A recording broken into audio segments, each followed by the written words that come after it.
शांताकारं भुजंगशयनं पद्मनाभं सुरेशं विश्वाधारं गगनसदृशं मेघवर्णं शुभांगं लक्ष्मीकान्तं कमलनयनं योगिभिध्यानगम्यं वंदे विष्णु भवभयहरं सर्वलोकैकनाथं। मंगलम भगवान विष्णु मंगलम गरुड़ध्वज मंगलम पुंडरीकाक्ष मंगलाय तनोहरि। ओम नमो भगवते वासुदेवाय। आज का दिन आप सभी के लिए मंगलमय हो। अजा एकादशी के दिन अजा एकादशी व्रत कथा अवश्य सुनना चाहिए। इससे व्रत का पूर्ण फल प्राप्त होता है और हर मनोकामना पूर्ण होता है। तो आइए सुनते हैं अजा एकादशी व्रत कथा। सब धर्मों के ज्ञाता, वेद और शास्त्रों के अर्थ ज्ञान में पारंगत, सबके हृदय में रमण करने वाले श्री विष्णु के तत्व को जानने वाले तथा भगवत परायण प्रहलाद जी जब सुखपूर्वक बैठे हुए थे, उस समय उनके समीप स्वधर्म का पालन करने वाले महर्षि कुछ पूछने के लिए आए। महर्षियों ने कहा, प्रहलाद जी, आप कोई ऐसा साधन बताइए जिससे ज्ञान, ध्यान और इंद्रिय निग्रह के बिना ही अनायास भगवान विष्णु का परम पद प्राप्त हो जाता है। उनके ऐसा कहने पर संपूर्ण लोगों के हित के लिए उद्धत रहने वाले विष्णु भक्त महाभाग प्रहलाद जी ने संक्षेप में इस प्रकार कहा, महर्षियों, जो 18 पुराणों का सार से भी सारतर तत्व है, जिसे कार्तिकेय जी के पूछने पर भगवान शिव ने उन्हें बताया था, उसका वर्णन करता हूं, सुनिए। महादेव जी ने कार्तिकेय जी से कहा, जो कली में एकादशी की रात में जागरण करते समय वैष्णव शास्त्र का पाठ करता है, उसके कोटि जन्मों के किए हुए 4 प्रकार के पाप नष्ट हो जाते हैं। जो एकादशी के दिन वैष्णव शास्त्र का उपदेश करता है, उसे मेरा भक्त जानना चाहिए। जिसे एकादशी के जागरण में निद्रा नहीं आती तथा जो उत्साह पूर्वक नाचता और गाता है, वह मेरा विशेष भक्त है। मैं उसे उत्तम ज्ञान देता हूँ और भगवान विष्णु मोक्ष प्रदान करते हैं। अतः मेरे भक्त को विशेष रूप से जागरण करना चाहिए। जो भगवान विष्णु से वैर करते हैं, उन्हें पाखंडी जानना चाहिए। जो एकादशी को जागरण करते और गाते हैं, उन्हें आधे निमेष में अग्निष्टोम तथा अतिरात्र यज्ञ के समान फल प्राप्त हो जाता है। जो रात्रि जागरण में बारंबार भगवान विष्णु के मुखार बिंद का दर्शन करते हैं, उनको भी वही फल प्राप्त होता है। जिनके वंश के लोग एकादशी की रात में जागरण करते हैं, वे ही धन्य हैं। जिन्होंने एकादशी को जागरण किया है, उन्होंने यज्ञ, दान, गया, श्राद्ध और नित्य प्रयाग स्नान कर लिया है। उन्हें सन्यासियों का पुण्य भी मिल गया और उनके द्वारा इष्टपूर्त कर्मों का भी भली भांति पालन हो गया। षडानन, भगवान विष्णु के भक्त जागरण सहित एकादशी व्रत करते हैं, इसलिए वे मुझे सदा ही विशेष प्रिय हैं। जो एकादशी की रात में भगवान विष्णु के आगे वैष्णव भक्तों के समीप गीता और विष्णु सहस्त्र नाम का पाठ करता है, वह उस परम धाम में जाता है जहां साक्षात भगवान नारायण विराजमान हैं। जो श्रीहरि के समीप जागरण करते समय रात में दीपक जलाता है, उसका पुण्य 100 कल्पों में भी नष्ट नहीं होता। जो जागरण काल में मंजरी सहित तुलसी दल से भक्ति पूर्वक भगवान श्रीहरि का पूजन करता है, उसका पुनः इस संसार में जन्म नहीं होता। स्नान, चंदन, लेप, धूप, दीप, नैवेद्य और तांबुल, यह सब जागरण काल में भगवान को समर्पित किया जाए तो उससे अक्षय पुण्य होता है। कार्तिकेय, जो भक्त मेरा ध्यान करना चाहता है, वह एकादशी की रात्रि में श्रीहरि के समीप भक्ति पूर्वक जागरण करे। एकादशी के दिन जो लोग जागरण करते हैं, उनके शरीर में इंद्र आदि देवता आकर स्थित हो जाते हैं। जो जागरण काल में महाभारत का पाठ करते हैं, वे उस परम धाम में जाते हैं जहां सन्यासी महात्मा जाया करते हैं। जो उस समय श्री रामचंद्र जी का चरित्र 10 कंठवध पढ़ते हैं, वे योग वेताओं की गति को प्राप्त होते हैं।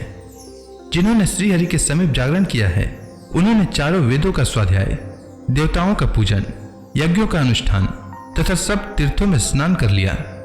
श्री कृष्ण से बढ़कर कोई देवता नहीं है और एकादशी व्रत के समान दूसरा कोई व्रत नहीं है। जहां भागवत शास्त्र है, भगवान विष्णु के लिए जहां जागरण किया जाता है और जहां सालग्राम शिला स्थित होती है, वहां साक्षात भगवान विष्णु उपस्थित होते हैं।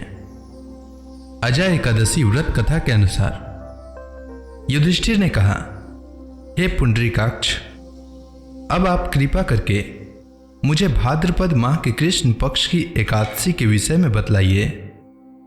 इस एकादशी का क्या नाम है तथा इसके व्रत का क्या विधान है? इसका व्रत करने से किस फल की प्राप्ति होती है?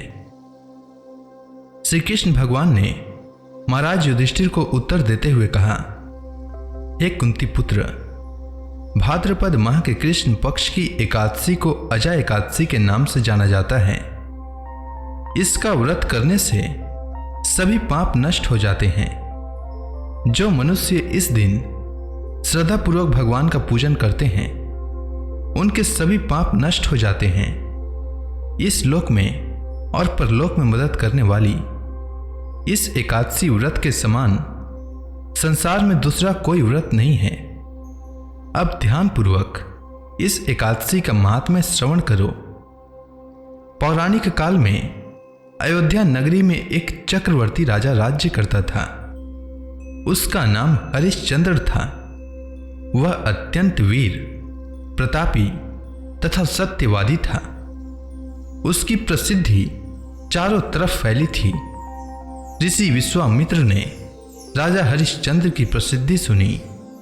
वे स्वयं इसकी परीक्षा करना चाहते थे। एक बार राजा हरिश्चंद्र ने स्वप्न में देखा कि उन्होंने सारा राजपाट विश्वामित्र को दान में दे दिया है। अगले दिन जब विश्वामित्र उनके महल में आए तो उन्होंने विश्वामित्र को सारा हाल सुनाया और साथ ही अपना राज्य उन्हें सौंप दिया। जाते जाते विश्वामित्र ने राजा हरिश्चंद्र से 500 स्वर्ण मुद्राएं दान में मांगी।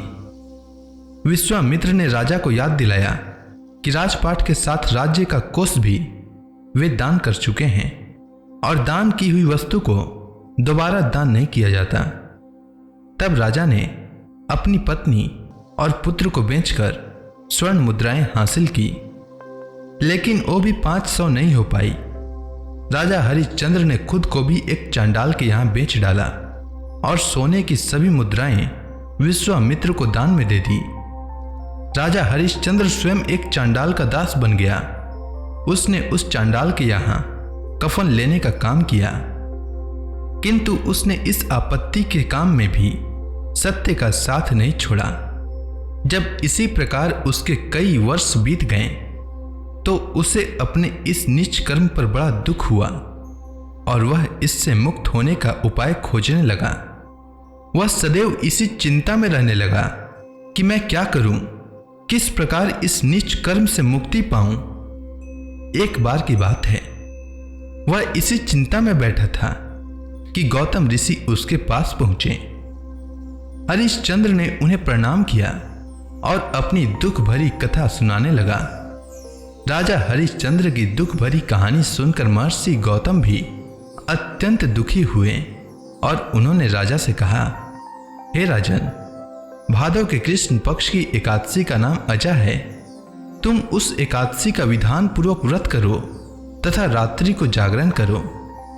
इससे तुम्हारे सभी पाप नष्ट हो जाएंगे।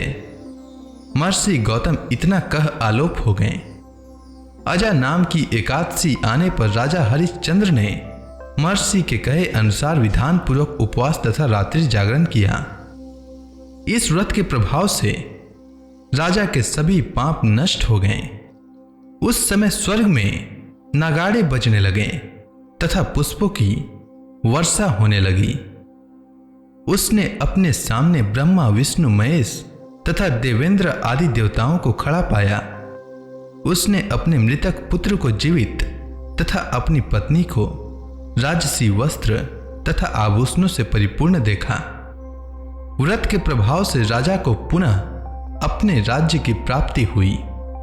वास्तव में ऋषि ने राजा की परीक्षा लेने के लिए यह सब कौतुक किया था, परंतु अजा एकादशी के व्रत के प्रभाव से ऋषि द्वारा रची गई सारी माया समाप्त हो गई और अंत समय में हरिश्चंद्र अपने परिवार सहित स्वर्गलोक को गया। हे राजन, यह सब अजा एकादशी के व्रत का प्रभाव था। जो मनुष्य इस उपवास को विधान पूर्वक करते हैं तथा रात्रि जागरण करते हैं, उनके सभी पाप नष्ट हो जाते हैं और अंत में वे स्वर्ग को प्राप्त करते हैं। इस एकादशी व्रत की कथा के श्रवण मात्र से ही अश्वमेध यज्ञ के फल की प्राप्ति होती है। तो इसी के साथ अजा एकादशी व्रत की कथा समाप्त होती है। एकादशी के दिन एकादशी व्रत कथा के साथ ही 11 माता की कथा भी अवश्य सुननी चाहिए। इससे व्रत का पुण्य फल प्राप्त होता है। तो आइए सुनते हैं 11 माता की कथा। एकादशी भगवान विष्णु की साक्षात शक्ति है। जिस शक्ति ने उस असुर का वध किया है जिसे भगवान भी जीत पाने में असमर्थ थे, उस शक्ति के आगे मनुष्य के पाप रूपी असुर भला कैसे टिक सकता है। जिस शक्ति ने देवताओं के कष्ट को हर कर उन्हें सुख दिया, वह प्राणी मात्र को क्या नहीं दे सकती। सुख, समृद्धि, शांति और मोक्ष, समस्त सुख सहज ही प्राप्त हो जाते हैं। 11 माता की भक्ति में इतनी शक्ति है कि जिसके प्रभाव से मनुष्य को सहज ही सभी प्रकार के सुख प्राप्त होते हैं और अंत समय में मोक्ष की प्राप्ति होती है। 11 माता की कथा के अनुसार सतयुग में एक महाभयंकर दैत्य हुआ करता था। उसका नाम मूर था। उस दैत्य ने इंद्र आदि सभी देवताओं पर विजय प्राप्त कर उन्हें उनके पद से हटा दिया। तब इंद्र ने भगवान शंकर से प्रार्थना की, हे भोलेनाथ, हम सब देवता मूर दैत्य के अत्याचारों से दुखी होकर मृत्यु लोक में अपना जीवन व्यतीत कर रहे हैं। राक्षसों के भय से हम बहुत दुख और कष्ट भोग रहे हैं। मैं स्वयं बहुत दुखी और भयभीत हूँ। अन्य देवताओं की तो बात ही क्या करें।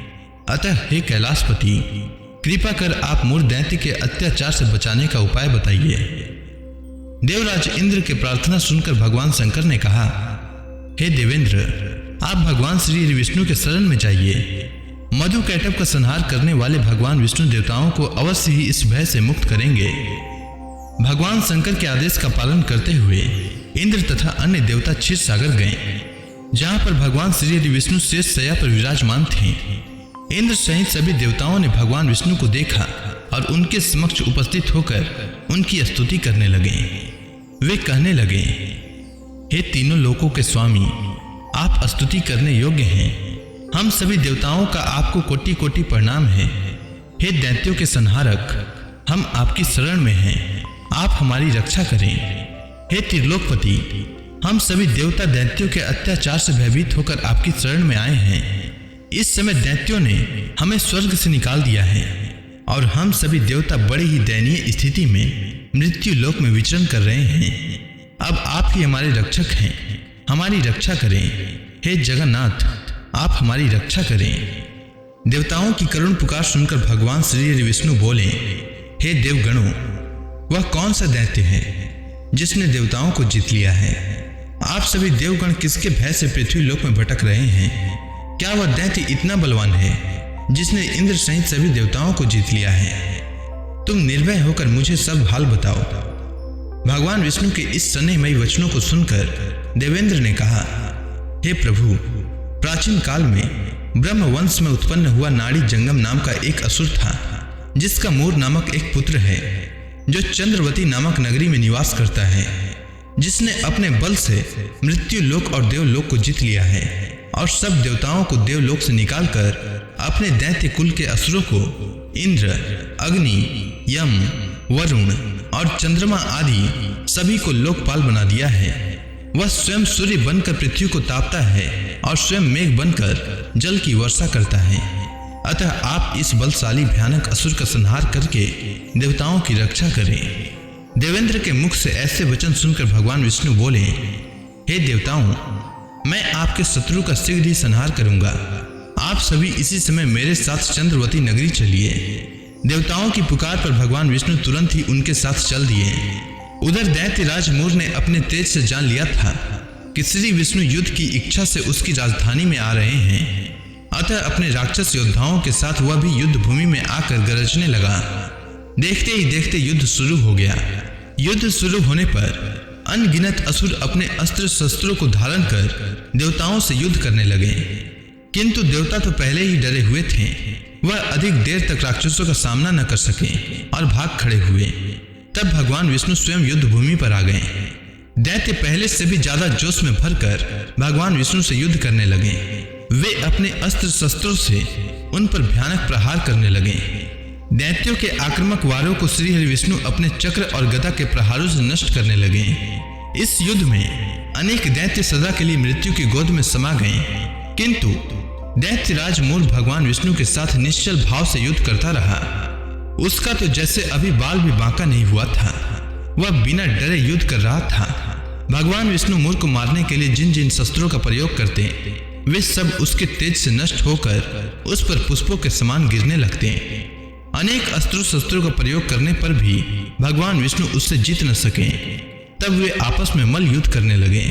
भगवान श्री विष्णु उस असुर से देवताओं के लिए सहस्त्र वर्षों तक युद्ध करते रहे, किंतु उस असुर से न जीत सके। अंत में भगवान विष्णु शांत होकर विश्राम करने की इच्छा से बद्रिकाश्रम स्थित 38 कोस लंबी एक द्वार वाली हेमवती नाम की एक गुफा में प्रवेश कर गए। उस गुफा में भगवान ने शयन किया। भगवान विष्णु के पीछे पीछे वह दैत्य भी चला आया था। भगवान श्री विष्णु को सोता देखकर वह दैत्य उन्हें मारने को तैयार हुआ।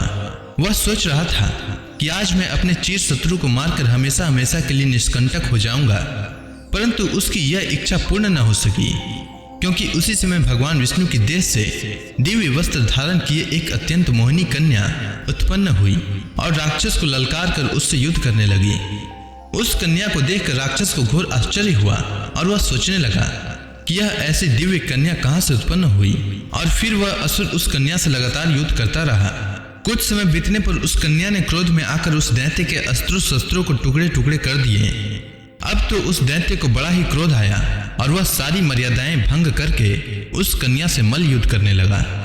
उस तेजस्वी कन्या ने उसको धक्का मारकर मूर्छित कर दिया और उसकी मूर्छा टूटने से पूर्व ही उसका सिर काटकर धड़ से अलग कर दिया। सिर काटते ही वह असुर पृथ्वी पर गिरकर मृत्यु को प्राप्त हुआ। बाकी बचे असुर अपने राजा का ऐसा दुखद अंत देखकर भयभीत होकर पाताल लोक में भाग गए। भगवान विष्णु जब निद्रा से जागे तो उस असुर को मरा देखकर उन्हें घोर आश्चर्य हुआ और वे सोचने लगे कि इस महाबली को किसने मारा है। तब वह तेजस्वी कन्या श्रीहरि से हाथ जोड़कर बोली, हे जगदीश्वर, यह असुर आपको मारने को उद्यत था। तब मैंने आपके शरीर से उत्पन्न होकर इस असुर का वध किया है। कन्या की बात सुनकर भगवान बोले, तुमने इस असुर को मारा है, अतः हे कन्या, मैं तुमसे अत्यंत प्रसन्न हूँ। इसे मारकर तुमने तीनों लोकों के देवताओं के कष्ट को हरा है, इसीलिए तुम अपनी इच्छा अनुसार वरदान मांग लो, मैं तुम्हारी प्रत्येक इच्छा को पूर्ण करूंगा। भगवान की बात सुनकर कन्या बोली, हे प्रभु, मुझे यह वरदान दीजिए कि जो मनुष्य या देव मेरा व्रत करे उसके सभी पाप नष्ट हो जाएं और अंत में उसे स्वर्ग लोक की प्राप्ति हो। मेरे व्रत का आधा फल रात्रि को मिले और उसका आधा फल एक समय भोजन करने वाले को मिले। जो श्रद्धालु भक्ति पूर्वक मेरे व्रत को करे वे निश्चय ही वैकुंठ लोक को प्राप्त करे। जो मनुष्य मेरे व्रत में दिन तथा रात्रि को एक बार भोजन करे वह धन धान्य से भरपूर रहे। कृपा करके मुझे ऐसा वरदान दीजिए। भगवान श्री विष्णु ने कहा, हे कन्या, ऐसा ही होगा। मेरे और तुम्हारे भक्त एक ही होंगे और अंत में संसार में प्रसिद्धि को प्राप्त होकर मेरे लोक को प्राप्त करेंगे। हे कल्याणी, तुम एकादशी को पैदा हुई हो, इसीलिए तुम्हारा नाम भी एकादशी हुआ, तथा जो मनुष्य इस दिन व्रत करेंगे उनके समस्त पाप समूल नष्ट हो जाएंगे। तुम मेरे लिए अब तीज, अष्टमी, नवमी और 14 से भी अधिक प्रिय हो। तुम्हारे व्रत का फल सब तीर्थों के फल से भी महान होगा। यह मेरा अकाट्य कथन है। इतना कहकर भगवान श्री विष्णु उसी स्थान पर अंतर ध्यान हो गए। अब आप सभी भक्तगण हाथ जोड़कर भगवान श्री हरि का ध्यान करें। आरती होने वाली है। ओम जय एकादशी माता, मैया जय एकादशी माता। विष्णु पूजा व्रत को धारण करके, विष्णु पूजा व्रत को धारण करके शक्ति मुक्ति पाता। ओम जय एकादशी माता। तेरे नाम गिनाऊं देवी, भक्ति प्रदान करनी, भक्ति प्रदान करनी। गण गौरव की देनी माता, गण गौरव की देनी माता।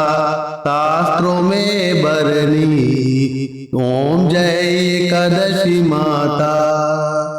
मार्गशीर्ष कृष्ण पक्ष की उत्पन्ना, विश्व तारणी जनमी, मैया विश्व तारणी जनमी। शुक्ल पक्ष में हुई मोक्षदा, शुक्ल पक्ष में हुई मोक्षदा, मुक्तिदाता बन के भरमी। ओम जय एकादशी माता। पौष के कृष्ण पक्ष की सफला नामक है, शुक्ल पक्ष में होए पुत्रदा, आनंद अधिक रहे। ओम जय एकादशी माता। नाम सट तिला माघ मास में कृष्ण पक्ष आवे, मैया कृष्ण पक्ष आवे, शुक्ल पक्ष में जया कहावे, शुक्ल पक्ष में जया कहावे, विजय सदा पावे। ओम जय एकादशी माता। विजया फाल्गुन कृष्ण पक्ष में शुक्ला अमला की, मैया शुक्ला अमला की, पाप मोचनी कृष्ण पक्ष में चैत्र महाबली की। ओम जय एकादशी माता। चैत्र शुक्ल में नाम कामदा, धन देने वाली, मैया धन देने वाली, नाम बरूथनी कृष्ण पक्ष में बैसाख माहवाली। ओम जय एकादशी माता। शुक्ल पक्ष में होए मोहिनी, अपराज्येष्ठ कृष्ण पक्षी, मैया अपराज्येष्ठ कृष्ण पक्षी, नाम निर्जला सब सुख करने, शुक्ल पक्ष रखी। ओम जय एकादशी माता।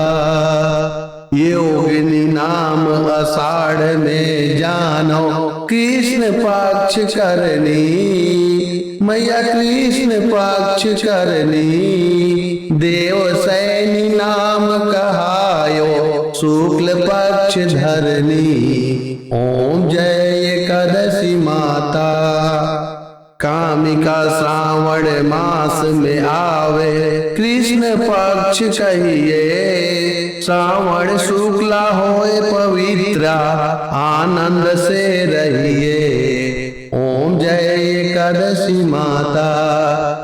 अजा भाद्रपद कृष्ण पक्ष की परिवर्तनी शुक्ला, मैया परिवर्तनी शुक्ला, इंद्राश्विन कृष्ण पक्ष में व्रत से भवसागर निकला।